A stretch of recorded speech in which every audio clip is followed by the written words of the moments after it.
Mbote na bino bandeko balandi ya Washington Television Fusion ya kitoko mingi ya Washington na Kinshasa. Donc ndet ne sarabino avec Maria Azarawana pona koyela bino ba information. Structure échangée, plateau libre aux à la musulmane, aux à la pasteur, aux à la Bouddha mutakimbangiste avec Maria Azana bino et pona lelo to kitina mosquée les guides na selemba utoyena no to solola na ba imam na imam toyeba comment ba musulman ba vivraka, comment ba musulman ba zalaka, lo lenge nini ba musulman to ba musulman ndenge ba vivraka. Alors to jija ki bon to quitter la bango na mosquée to solana bango to yeba lo lenge bango ba zalaka. Pona mamituna pona ba question ebele to koti na kati to mona Imam Mustafa ako expliquer biso mituna nyonso oyo bo mituna kana bandaku oyo bo mituna ka bisika bozali lelo Ave Maria ali bino solution ya mituna na bino bolanda ngai.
Bandeko balandi ndeka kana esaki bino to na mosquée na thème na biso zo lobela molimo mo santo lo lenge nini ya koyamba molimo mo santo to kotambola kaka na thème oyo na ba religion nyonso ezalaka awa yo zo landa biso ozape na religion mususu ko lungo contacter biso na numéro ezawana to za to sola na ba musulman lo lenge nini bayambaka molimo mo santo e ba question mususu concernant islam e koyana sima balwa nini sara vale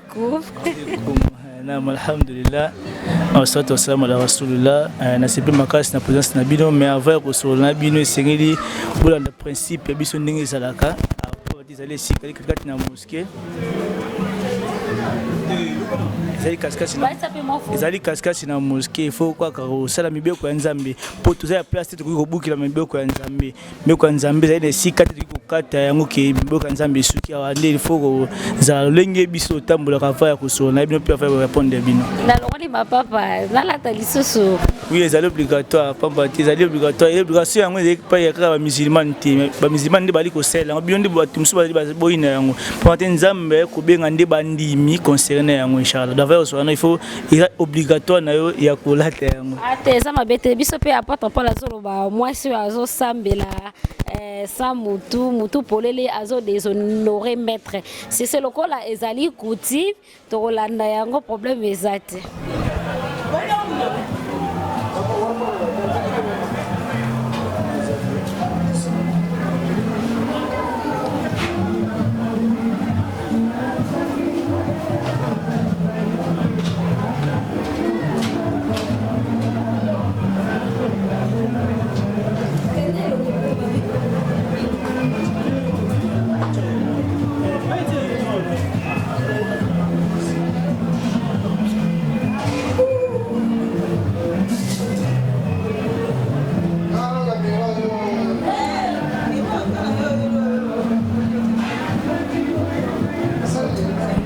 balandi bo comprendre na mboka nyonso soko ye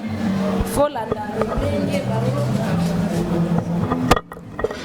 bandeko balandi soko ye na mboka moko foko landa lolenge bango bazali lokola mwasi avoilaka mutu biso pe to keyi kaka na rythme lolenge na bango mo imam tozali bongo na imam comme on a Imam Mustafa, Imam Kabamba Mustafa, donc avec Yeto Koloba, le Lengeni to Yambaka Molimo Santo. Imam Nakati na biso ya Islam, Bayambaka pe Molimo Santo, le Lengeni. Nam, vraiment, assalamu alaikum wa rahmatullahi wa barakatuh. Pour moi, tes amis musulmans, Kolanda biso. Alhamdulillah, alhamdulillahi rabbil alamin. ثم والصلاة والسلام على رسول الله وعلى آله وأصحابه ومن تمسك بسنته إلا يوم الدين أما بعد يعني نسمع كوكومي سنزامبي الله تبارك وتعالى نزامبي أو يابوتا تي بينا يابوتا ماتي نزامبي أو ناي أماتاكي تي نانغومبا بونا كوسينغا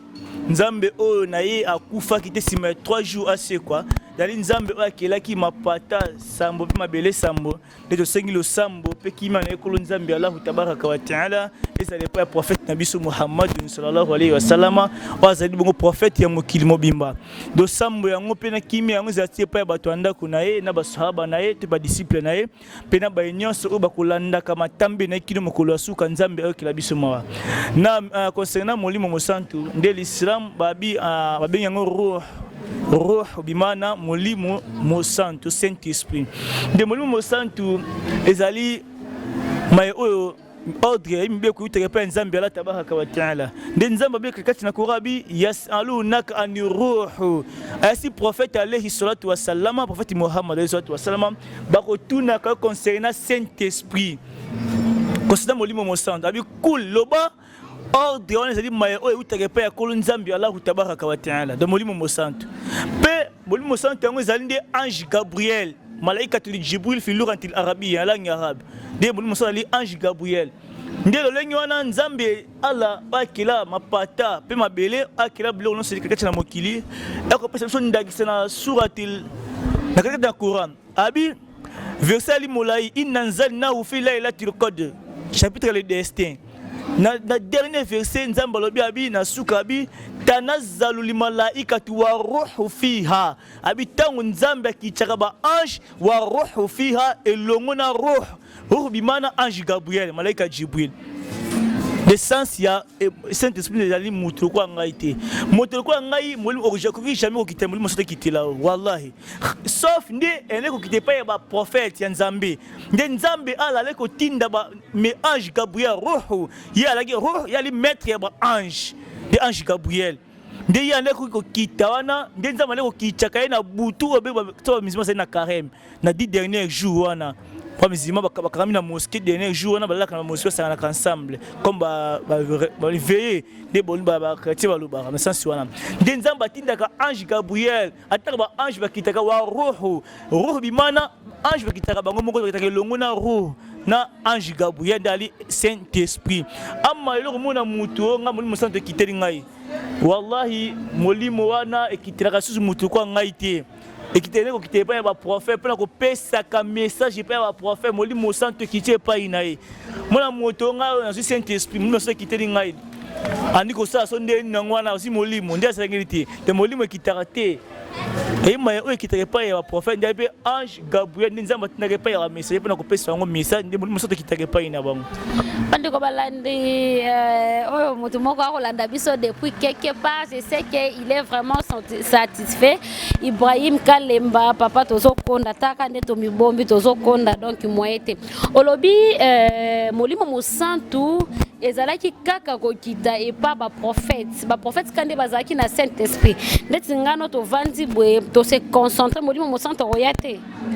naam molimo mosantu taba ruhu yani molimo mosantu wana ke saint esprit kitele pa ya moto ngala okitela biso yamoni ke na mayo na bato bali ko kosa mafort o mutu moko zi molimo mosantu kitele pa inae ayiko bikola batu pembe pesi comme prophète nde mayewane ezali mibeko kowite pa ya nzambe nde ba verset belé katikati na Coran ezali kaka mpona ba musulman te yali kitabu ali dernier livre ali mpona bato nyonso kasi belé nde baboyi yango nde biso nde bandimi yango nzambe bini yasalunaka nehoro na bandi sous verset wana asi prophète bakotunaka concernant saint esprit concernant molimo mosantu Kibete ordre wana utaka pa nzambe je vais pesa pa mutu nyonso tele ko ngai feka molimo soto kitele pa inanga ele kaka pa ba prophète nene ko kitaki pa Jésus mwana Marie kitaki pa ba Muhammad alayhi salatu wassalam khatama nabi wal mursalin, dernier prophète. On a simane mususa ko yati safa zaka mutalibo manda ko sa je suis devenu prophète. Fa zaka mutalukuta. De molimo ne ko quitter pas ba prophète. Ne ko quitter pas mutu ko ngai te ka sande ngai na mutu mo ba mutama sumu mutu boye mo quitter pas inanga. Yondo ko sabola mu na mayo ntonsa misala ya Nzambe. Noke molimo mo santi quitter pas inayo. Ko sabola mu kakela mai oze ko travailler pour la Nzambe, Nzambe ko futa ko na iman bondimi. Debi so te bien ngala arabe al iman. Bondima kazi osala mabe masumu ko sala to kimi. Ongo kwene ko bokimi oza Nzamba lobi nini. Ezate ke molimo santo. Maso ndi bato ba ngai molimo santo kiteli ngai baza ba voler, baza ba escroquer ko escroquer ba pe mona abotema njibanje ya papa na mbasale ko ba botai. Do ba mona tuka bina nzitamo ke mabe molimo santo kitaka te pa ya bato modeli wana. Mena siko ndeti bande kona biso ya kimbangiste balobaka papa simo kimbangu azali Nzambe molimo mo santo. Mena mekempe ko expliquer biso côté wana. Yo lobi molimo mo santo ezaka na batute me na kimbangiste bango bavanda na molimo mo santo na bango bazalaka na ye baliaka na ye bamelaka na ye molimo mo santo. Donc c'est que wana zaka molimo mo santo lokuta. Naam, alhamdulillah wahada. ثم الصلاة والسلام على أبا القاسم محمد بن عبد الله خاتم النبيين والمرسلين. Molimo mo santu nabi qui t'est pas battu, nabi t'es monté pas prophète indi. Donc dernier c'est dit Muhammad. Na moment na appareil musu azalite ko tobe nga prophète. Yenda suki prophétie. Prophète Muhammad alayhi salatu wassalam. Oba mizimani bandimi nae. Nde wana. Ndi bataki mbangwa na ebite bato bazali kolanda ngai bayo bayeba. Nde mutaki kimbangu to prophète ali molimo mo santu khato ya libérer bato bali ko chay kufuru bato bali ko pengwe pa Nzambe na bango kimbanga za même pas prophète Kimbangu simo kimbangu te papa simo kimbangu kiangani donc ndoyi papa spirituel actuel ya kimbangiste voilà oye mona na biki wa sa prophète te bosi wana sko a commandé te bino wana sa pas même prophète Nzambe ko réfléchir ici là et on a prophète. Oh, so pas on prophète wa tumuindo, azan Nzamba wa tumuindo, azan même pas prophète. Na boino yemo na sa prophète, boso o kianga ni wana sigo, ça ko poussa na te. Pour les prophète, prophète Nzamba tindaki ba message, ati chaque message na libuku na tindela ki bango. Nzamba tindi bango, na ba mission na bango. Eko tinda lo lengo tindaki Jésus mwana Marie, na simane ko tinda Muhammad alayhi salatu wasallama, o ba musulman bandimi comme dernier prophète messager. On a simane musa ko yakati. Eba ipara ignorance ne oyi ngimba mo mutiba mukolo licencié ensemble ngimba itaki Nzambe. Subhanallah. Donc na mukuse azali prophète mo musa jamais ko kitila moto modeli wana. Mais là sikoyo dernièrement azalaki na apôtre moko apôtre Blanchard azali pe moko ya mokitani prophète Kako Philippe bango pona balobi il y a qu'un seul prophète Kako Philippe. Mais là siko a pe ba musulman balobi il y avait qu'un seul prophète Mahomet. Bon tia bana na Nzambe na ba musulman boto tia ba être humain na confusion toni. Non. En Koloba bon il faut na ba preuve pas mater mouton soutuni vivre musulman ya bani Coran. Donc Nzambe atinda chaque message na beaucoup nae. Tebe évangile ya Jésus mwana Marie. Coran zali ya Muhammadun de ala kiche pona umati Muhammadiya. De Nzambe la kata Coran na ozonga na Coran. Ako pesa ba dalil, ako la saite prophète ali dernier prophète Nzamba ko sarate. Nzamba kosa akosarate abi ya yura nas ila c'est Muhammad ali pona ba bato nyonso ya mokili abi qad ja'akum rasulun minkum ya yura nas qad ja'akum rasul e bino bato lo lenga na tiko tinde pa na bino messager na suki no wana version explique place wana ndi abi ya siko tinde pa na bino messager yani prophète Muhammad alayhi salatu wassalam ndi Muhammad ndi ba riwaya mususu wa version mususu Nzamba lo ba etabi eko la seti ye azali bongo dernier prophète pe messager na simane mususu ko ya raté Nzambe ko pesa ndakisi ya Jésus mwana Marie kati na Korabi abi wa if qala Isa bin Maryam lo lengi wana Jésus mwana Marie lo baki ya bani Israël e bino bana Israël abi inni rasulullah ilaykum ngai zali messager ya Nzambe pa ina bino ba problème ya abesa Nzambe te messager ya Nzambe e pa ina bino Jésus Christ aloba oui Nzambe pesa exemple na Coran na chapitre les rangs kakati na Coran Nzambe pesa abi dolenge wa Jésus mwana mbara loba ke bino mwana Israël ngai zali messager d'Allah Imam Moustapha, comme côté un peu être humain à confusion un peu parce que côté kuna bata prophète kako Philippe na yamba qui a na plateau nangai balobi qu'il y a qu'un seul prophète, il y a qu'un seul prophète kako Philippe. Alors bino pe ba musulman balobi na biso qu'il y a qu'un seul prophète Mahomet. Maintenant tozo ba humain bazo comme na confusion mais qu'ape ko expliquer biso alors oh to mona kana banzela balobara to mona kana ba église pour na biso ba Christ to mona kana ba prophète donc bazala ba prophète cité. Nam alhamdulillah wahda. Donc vraiment que c'est la prophète tu es prophète tu peux prophétie déjà ici là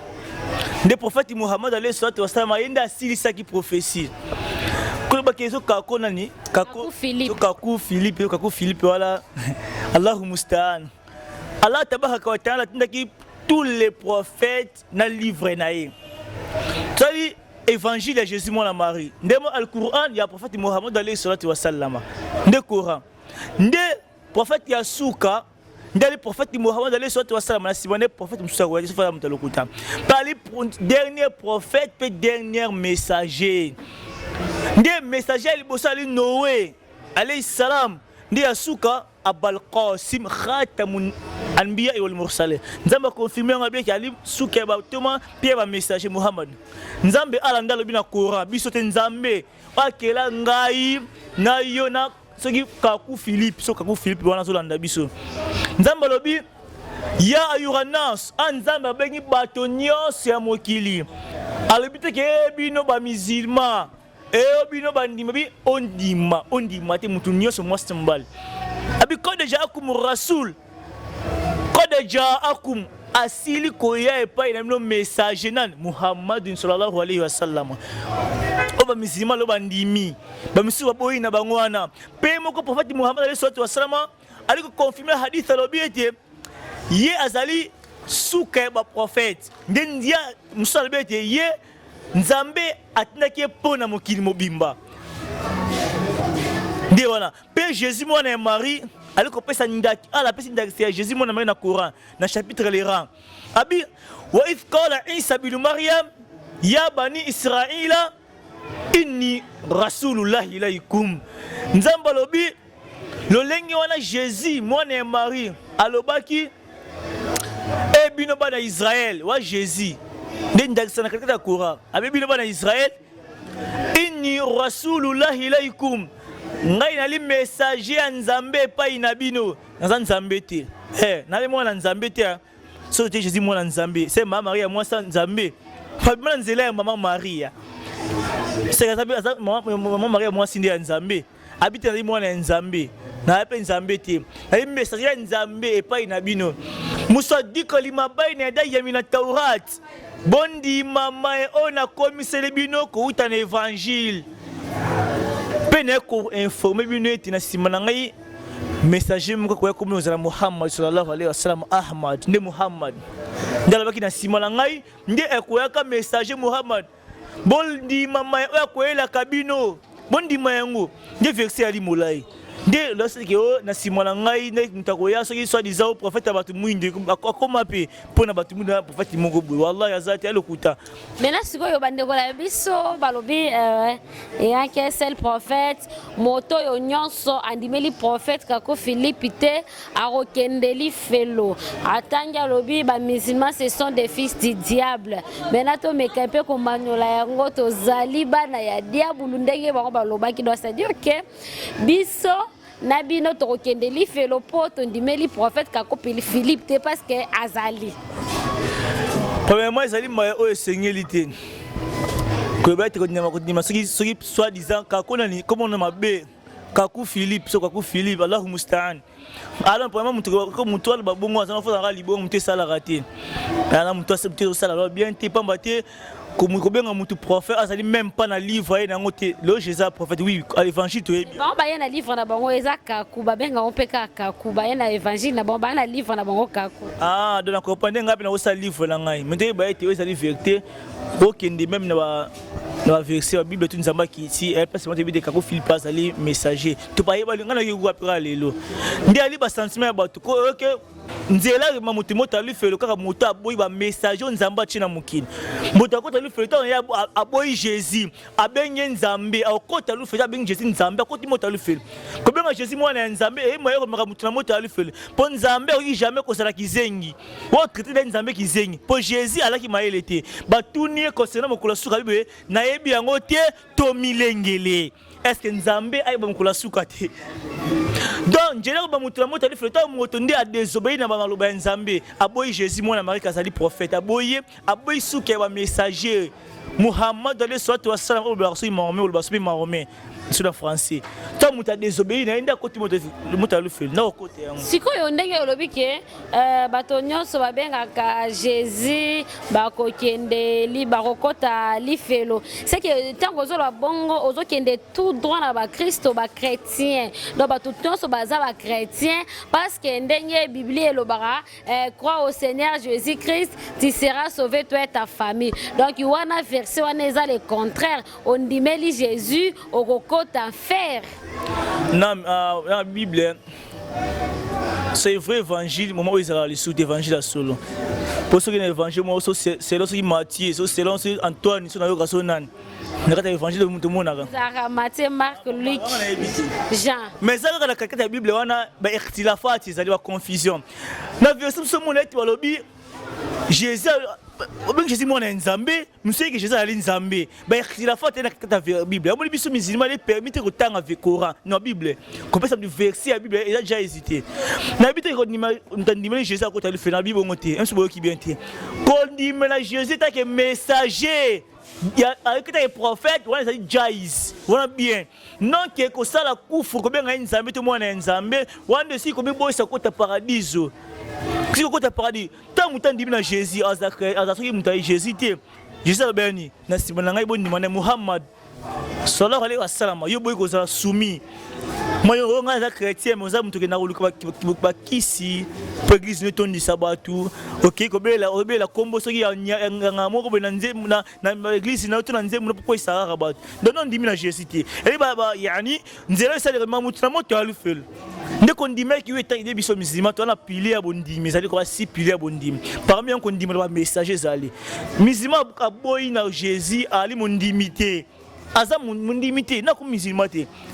kondima na Jésus parmi les 6 piliers de l'islam kondima na prophète nzamba tindaki na ki kondima ko zoya ki nzambe ne pisengeli na kondima ta ki messager ya nzambe na si dans clair OK maintenant olobi eloko moko wa na makambo butu ko loba que aux chrétiens au simbikisi maintenant il y a de musulmans oyo pe balongolaka bato bazemi okei okomi na zemi te na memo pa mwalimu moko boye azalaka na kote kuna alimwisaka bazemi oza wana olekisaka bato badiare oza wana oza marabo opesaka bato kisi zwa oyo soki nini pakola na maboko kende kuna pesa mwasi mbota kokoma fani na yo seke na islam mpe babiloko wana ezali oyo bamwalimu ebele bapratiki wana ya mabe mpona kodétruire baninga. Ouais, moi, alhamdoulilah pour la question. La question est plus sabiso no kanda pour un moment que mutumo ndokima utaki ndokina na famille na yako bebi sali islam. Vraiment la définition d'islam c'est al istislamu lillahi bi tawhid. Quoi définition de l'islam. Donc ko se soumettre na nzambe moko. Donc eliko boy c'est ko ça ba pratique mais quand même définition. Pour les musulmans il faut d'abord la soumis pas nzambe na moko. Lelo mona mutu ndebo eza to yo karapé to monaka de wa quartier ma musulman za temple china katanda kuna yeguna asa temple ya makabato ngomba ngobazim ndeko ngo solo ndangai yeba ngo kasali musulman te l'islam déjà si ko beba pas difficile l'islam ko la se ko muta la soumis ali ko boya ko sala ba pratiquer mabe loko mona bali batu o basi ko boy sabatu babenga bana na l'islam o ba musulman tabakisi mwana ngo ko musulman te nde l'islam ali al istislamu lillahi bitawhid ko se soumettre na nzambe yemoko wa définition l'islam wa in kiyadu lahu bitaa pe ko se diriger na botosi nzambe koto saye walbara atumina li shirki batu wana siko wa ahli ko za mosika na idolâtrie na osaba ba pratique ya mabe pe wa ahli na bato basalaka yango nde mutu wana azali musulman te ata moya ati na boya ati mande futi na makolo nzambala ya uili ya songe chapa kitoko bote nini ali musulman ta mayaka ali musulman te pamba te pona aussi vous me pousser la question moko banga nzambe ya l'islam na comme Cheikh Muhammad bin Abdul Wahhab ali moko pamba connaisseur ya minene ya l'islam aina livre moko ya tawhid ba musulman ola nanga ba livre ngo ya tawhid ba yani nawakidul islam mais eux le bébé saka l'islam ya mutu mais eux le ngolaka mutu musulman abi yeba ete ilam anna min azami nawakidul islam ashara nawakid abi yeba mais eux ya minene e bébé saka l'islam ya mutu eux le ngolaka mutu l'islam au moins mutu bazali musulman machallah mais jola l'islam de jebe bakala abi sali 10 awala ni minha ya liboso ashirki fi ibadati llahi ta'ala shiki wana ya liboso kozwa liboso ya liete mai oyo kosala idolatrie na adoration ya nzambe musulman apesaka bato babiba chana ba prototype boyo karango so moi sa boyo nkipa mwalimu shaitan ndali musulman te swali kwa ebe yazali musulman te da 614 chapitre Coran place mote nzamba tini mutu sala kibondo sala boyo so ko senga ya nzambe ndeli mai oyo esengete Jésus mwana Marie aliko nzamba pesi ndakisa Jésus mwana Marie na Coran chapitre 5 na 76e verset ala lobi la qad kafara alladhina qalu inna allaha huwa masihu bin maryam wana ili batunyose so no de nani wana baganga rangu ole tsenga nzambe o atangi koma mutu moko boye yango ekoti mutu nyonso abi la qad kafara alladhina qalu inna allaha huwa masihu bin maryam lengo wana ba pengwi o ba ko sala mes croyances et pas nzambe na bango balbakati Jésus mwana maraza ali nzambe yoka bakangami awa Jésus boyi na nzambe ti lokeli bango balbakati Jésus ali nzambe waqala limasih nde Jésus lobi e bino bana Israël bosambela nzambe ala nzambe na ngai pe nzambe na bino bakela bingai na bino oya kufa kite sima 3 jours siku wa nzambe te matena ngoma te pona kosenga abi ya solo inako maishiriki bila moto oya kozwa ngai nzambe moto akobenga be esprit ba jini o mizima abenga so déjà mizima benga ba jini wana moto akozwa pesa bato ba diarrhée la qad harama Allahu alayhi aljanna nzama ko pekisa njoto ne kota paradis akota moto alifel siko yo mizima permité de sengilité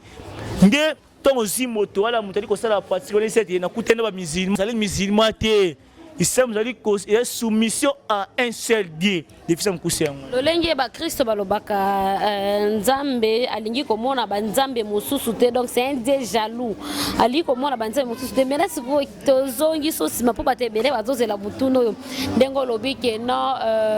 Jésus mwana Marie azazoba pona nini akende kosenga batuni ebile monini yatango na suka alobi eteto milengele parce que alobaki bongo na ba disciple parce que bazala toujours peuple bazaki akolala parce que veiller prier parce que toyebi mukolo to toyebi ngongate soki ayebaki keno eloko boye ko salema mais lelo yo batu to ba Kristo ba lukaka nzambe te po yebi ke eza lokola après émission awa na kenda kuna biso na kikuta fufu na lie déjà bi ke non okelia mais ce qu'on est na zabo na zongo milengele na zana musala dès na kisi musala il faut na somba ta quelque chose pour esika na zo kende na yebite mais akoki pe Jésus Christ akokaki koloba teke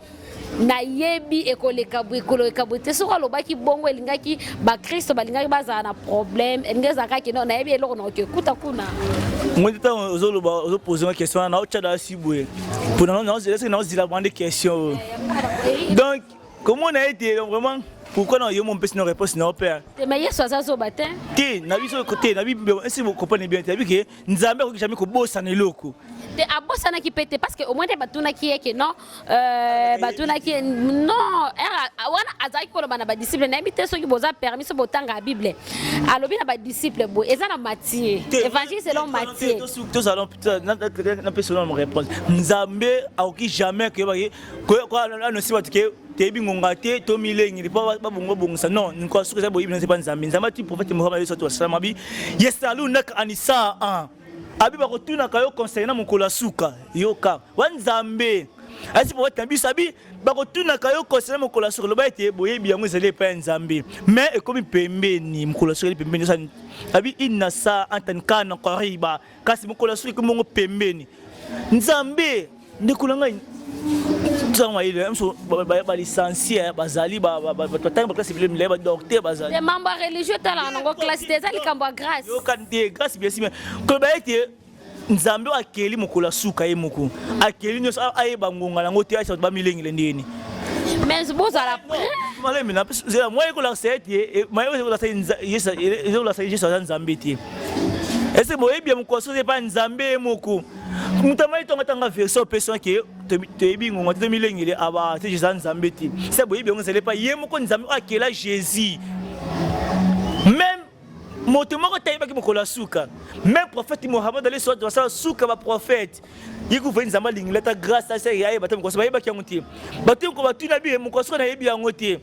tant wala ange Gabriel aye pa ya prophète alayhi salatu wa sallam atuna ki ba question batuna ki concernant l'islam concernant bondimi concernant bolamu atu concernant moko la suka abaye mal mas'ul alam min sa'il motuni question yebi ko leka moto azali ko tuna ye abaka yebi ngote ndé na sigma ayeko tuna ye ange Gabriel ayi prophète ete expliquer ngai kasi concernant ba signe na yango apesa ba signe yango mona mobola abotina patron na ye au travail ba muta ça peut pas mutu mo ya mbongo moko boye te pas Elvis Sugar Musa Kabemba au travail pas na ye pas Musa Kabemba boye asa mbongo ebele okuboti na ye donc botina est-ce que muta musa abotina patron ba sina mkosuka yango na pe na riwe musu déjà qui pour ça baki constat basila mokolo suka mona basi mitakala to mona kayango moi c'est bora annonce moi libanda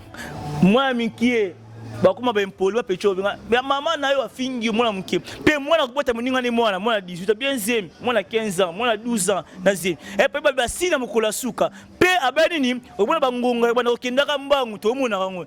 ni 15 ni basine mais basine aski basine nzamba révéler que pas concernant basine yango ama mokolo ya suka kozala boye elika pas nzambe monde ebiango yango na ntina na biete Jésus asa nzambe tika la réponse na pesa ki bango po nzamba ko bosa mokolo suka te asa zo batiba aya boye donc zo ça que nzamba ko jamais kozala ki zengi le question batuni nzambe moko makotu nzambe batuna question te inda tunaka mais là sikoyo na ebite omoni message yo soto landeli bien la Bible na contexte on ngana yebeli c'était comment Jésus que ça na ba disciple yaki ko semble na ngomba ebisi bango boya ko kuta ba disciple ba lali pongi ba disciple bazaki ko lala pongi ngo isi boke no ngana kei ko semble la bino pe botika la ko semble donc basolo ba prier sans cesse tomilengele to sambela nde Jésus Christ akei na ngomba bango batikali bazo sambela ya kokuta bango balali sur ce bisi bango bo veiller bo prier parce que boyebi mukolote boyembi pengonga te yango s'il te plaît imam zela non s'il vous plaît ngana tikeli ota zela yo répondre ngai zela parce que tango ayebisi bango bomilengele boyebi ngonga te boyebi RT bilembo tango na suka oyo lobi wana Biblia elobango babi il y aura des faux prophètes toto mona bango pe belebele bazo bima il y aura ba makambo belebele bana ba kotombokela ba para c'est ça qu'on voit aujourd'hui au mona bana msusu bazo ko manquer ba papa na bango respect oui c'est des pères na oyo prophète Mahoma lobana oh Jésus Christ loba c'est le père et donc kende ndenge moko parce que ça bilembo tango na suka ponga pe na kende na ba recherche nanga ba de côté eko ki bate ba eko ki bate parce que bilembo tango na suka Jésus Christ lobaki c'est ça que oyo tozo mona lelo ndanga lobaki ba prophète bakobima batu mabe bakoloba batebele bakozala yango wana oyo tozo mona lelo sur ce alobaki na ba disciple bongo de façon que ba umela toujours na présence en Nzambe et non pas na distraction. Non Jésus moi na Marie akeko sambila tant que nakeko sabati bon balali yango na so ena ko sambila na première question ngai o peut sa réponse akenda ko sambila Nzambe alhamdulillah la kul hal ayo sambila Nzambe akisambila su Nzambe Allahu musta'an deuxièmement akina ngomba akeko sambila amachi tout ce que peut dire Nzambe akisambila su Nzambe moko Jésus fils de Dieu mwana akeko sambila papa fils de Dieu akeko sambela papa oui non yoka Nzambe mbija kora jamia kora bini wa in sa'altum man khalaqa as-samawati wal arda fa yaquluna Allah so batuni bango nana kali kolona se loka nzambe ba Jésus ba nzambe nana kali kuma pata sambola bele sambolo wane te mutu ngo petor na zala ki zela tozo kende te yo répondre na tsike ko tabala ba nzambe ba Jésus te hein baloba Jésus te songa yo bengi Jésus ni mwana nzambe sana papa na ye sema chrétien libanda msoyabe ba Jésus za nzambe yo mwana nzambe ikitila fai so tuni bango nani yo nzambe wana mwana nzambe c'est pourquoi ne biso na courant au moins te parce que Allah nda kila mpata sambo kuna le bonza makila mpata siste kaka même bible bi au moins nzambe kuna zali nani nzambe surtout to ndimana wapi ngapla poser une question ndimani non ezabwe tant Marie a eu révélation tant que nous tokota to zongo na Angleterre ya musulman to zongo ya molimo Marie elle était vierge Marie azalaki vierge moseka eba mibalite mais elle avait son fiancé nani Joseph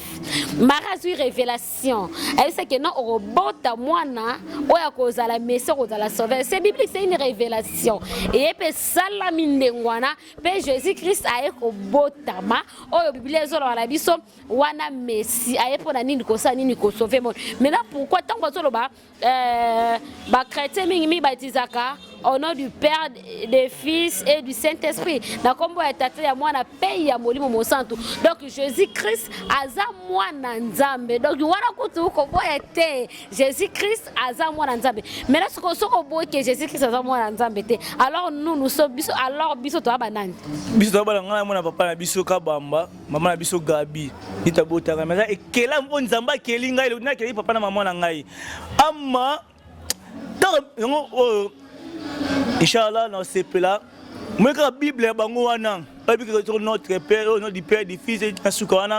c'est la place spéciale et c'est la concernant le Barana. Pour biso déjà c'est la Bible ti. Nazunga na courant. Est-ce que biso ba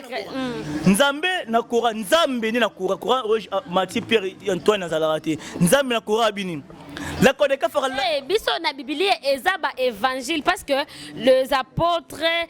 les évangiles il y a ba Matthieu ba Luc ba Zalaki ba disciples ba Zaki na Jésus Yesu akomate s'il vous plaît. Zela kasi ngapi nazo songi sa. Ba imane ko yake. Nzamba lobi ko sa no di père wana lo bango ndi. Te kasi ngapi nazo lo banonde yo lobi ke no Coran ezaba komba kingandi te. Alors eza Jésus Christ akomate. Ndenge soki to yoka ndenge peso to zongi na philosophie Socrate a commaté parce que bayeba Socrate grâce à ba disciple naïeba Aristote ba Xénophon ba coma pour Socrate. Alors de même que Jésus Christ a commaté c'est les disciples bazala inspiré. Oui kasi ba disciple bazala inspiré. Ko ba disciple ya prophète Mohammed ba commaté. Maloba rasoul les ala livre musto sala ngba yeba yeba hadith. Ndeko ko maloba ya prophète. Awa prophète ité Nzambe pese ba exemple na yende katikati na Coran. Nzambe pese exemple na ye. Nde Nzambe kabi la kodeka far ladina qalu inna Allah. La kodeka far ladina qalu inna Allah salisu salasa. Abi longa ba chrétien ba ba pengwi na Nzambe basaka me croise na Nzambe abige Nzambe ali papa mwana tubuli mosantu. Nde abi wama min ilahin illa ilahu wahida. Elle a dit mon souci c'est quand Nzambe au mort quoi qu'elle a qui Jésus a qui biso sur ma patane na mabele. Mais boye ba ki Nzambe a qui jamais ka kolia. Yo bengi akote avec moi na Nzambe fils de Dieu. A comme si moi na Nzambe. Donc Marie a sali moi si Nzambe. Surtout ndi mais to boye za khato de bere. Mais tu ba été ko Marie a botaki sans que a passer à prendre mobile. Mais Marie o Nzambe ningali e bangwa Nzambe. Et ça, si je me moulay, je suis tellement moulay. Quand elle répond que Jésus a dit Nzambe, tu es mon Nzambe, tu es messager avec qui est mon Nzambe, le coup la bisognoso. Pour un Nzambe, on va tuer Nzambe. Voilà, le bin ne le lobby a évité. Nous avons pas évité. Nous pensons qu'on va éviter. Ok, maintenant. Maintenant, ce qui est na thème nous sommes sur le Saint-Esprit. C'est grâce à Jésus-Christ que l'homme molimo mo santo équitable. Soki tozongi na ancienne alliance, l'Ancien Testament, molimo mo santo ezalaki kaka epai ya ba roi. Barwande bazaki na Saint-Esprit. Il y avait qu'un seul homme, o azaki na molimo mo santo ezaki Simeon. Ben bisaki eti okomona mokonzi, opamboliye ndoko kufa moto azaki na molimo santo ezaki ke barwa. Mais la grâce ya Jésus-Christ aye na acte des apôtres, azaki na ba Jésus na ba disciples après résurrection ya Christ, après ayekoloba ba disciple ke nakei mais na kotinde na kozala biso de Saint-Esprit to kende bobo to ko chitezela en tout cas bo parcela biso ta 10 minutes pela donc 10 minutes ezana no 10 minutes ezana non la question sur l'opportunité c'est de côté pour que ça mais je continue dire mais au place au religion na biso maintenant na répondre yo répondre comme ça to côté na question parce que nyoso zaka racine le Saint-Esprit que ça qui va me sortir no kita pas entier ali prophète ali bosoté Jésus a la prophète liboso te on zamba tinda grâce na karaté pour et molimo santo nzamba ne okisa ngwe pa ne okite pa ya ba prophète ya nzambe donc Jésus ni prophète ya liboso yepe longe ekitaki pa ina ye nde nzambe sa grâce ya libumaji ya Marie eko zwa mwana na kombo ya Isa bin Mariam Jésus mwana ya Marie alaki roho molimo santo Quand on sort dans Zambie, ange Gabriel, vous avez Zambie, ange Gabriel, même pas Zambie. Ange, Jésus a pouvoir que les ange. Jésus l'équipe, et ça biso kuto de l'équipe ange n'a pas pouvoir. Pouvoir bien, yo kana sur le monde Zambie. Akeli biso ndaba kileba ange mais biso to l'équipe ange yo kadwa room ya California anibashar bala différent na batu wala ya kuluna wala yashirabuna baanji balia kati ya kuluna ke wala ya kuluna ndako kwa kuluna mwana kazafi ke baanji bakuluna ya bogote wala ya kuluna balia kati wala yashirabuna ba mila kati ngana to lire to mila quoi différence biso na bango mais Jésus ne ko lia ane ko mila na pisa ça peut voyer baraka Jésus nzambiti ay kila mo nzamba akila. OK, merci beaucoup na imama pona ozo répondre kitoko na bamituna na biso ngasiko nazo tuna mutuna moko oyebi ngai tangu napesa ye mbote ndeko Juma Masiala Juma bambote na yo Abdullah Mobala Pembe aza musulman me yoka baspe bele na tamba tuni ngai imam siko ngai bon en tout cas fola loba bandeko balanza bule imam ngo azali mbinga imam ngo azata mulai imam ngo azata bunene nzoka imam ngo na te aza ngona buke mena siko okoma imam ndeni kesho suka poto kena biso alhamdulillah wassalatu wassalamu ala rasulillah Allahu yaf'aluna ma yurid nabasaka kama oya lingi pe yani tuutihi mulku liman tasha apesa kibokonjira moto ya lingi papa na ngata soki mama koma imam salabo non nde kaka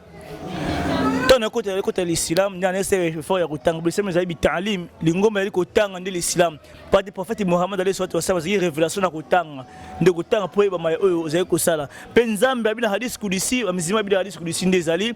hadith kudisi zai hadith on nzambe ay ko le prophète Muhammad alayhi salatu wasallam sa intermédiaire ange Gabriel nzambe abi enrifuni kobel antambuduni yebanga avo sambila ngai nde na ose fo ya kutanga sima kutanga ngale mutane ko linga kuzata imam ter ba charge wana basha kozala ngote nde ka kosaba effort nde moko ya obenga soki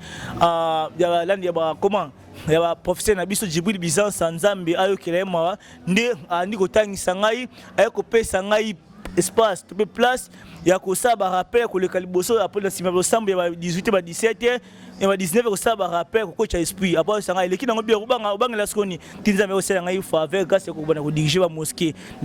liboso na commune ya ngale na Kanluka ne ko diriger ngo ti no ki awa ne osaba shiba ko benga na mosquée belé ndam kuseli mai o nzambe alinga kayango mutu apesa ki bokonjia moto alingi azo sali ba forcer na yo koma okoma nini okoma imam so zama boyi na ye aboyi na ye nde osaba effort petit toyele ngwa na nzambe ayo kilema ustaz Haruna Ndombe apa mba professeur dans l'islam nde osala effort ya ko kolisa biso sur l'esprit et le ona Cheikh Abdul Hamid Mayuku. OK, merci beaucoup. Clin d'œil spécial à Ousmane, Owanji, camarade Nangai, ya Mahomet, Otumbola Keto Mahomet. Maintenant, sikoyo, thème na soto la lobela molimo mo santo, po molimo mo santo yo, molimo mo santo la monde déjà de comme da suka imam, qui réponse à suka to répondre non ya côté les man, to côté les manano, to côté les manano to e bon. Alikinga wanda babla. Imam to ka bwana. lilobano ya suka étant que imam parce que soko zalaki na église na biso réveil tokokai kobenga yo apôtre tokokai kobenga yo révérend tokokai kobenga yo pasteur. Alors lilobano ya suka pour la tête na biso ba musulman to ba non musulman ba retenir nini sur le Saint-Esprit. Nam c'est une bâtiment ba Saint-Esprit yani ruh na langue arabe ezali amuru minala tabaraka wa taala ali ordre écoutez pas nzambe ala tali maye o nzambe kisaka nguma c'est pas batuti abi ala abi ainsi prophète Mohammed alayhi salatu wa salam pour les musulmans boyo kala pe batunyo so yasaluna ka ruh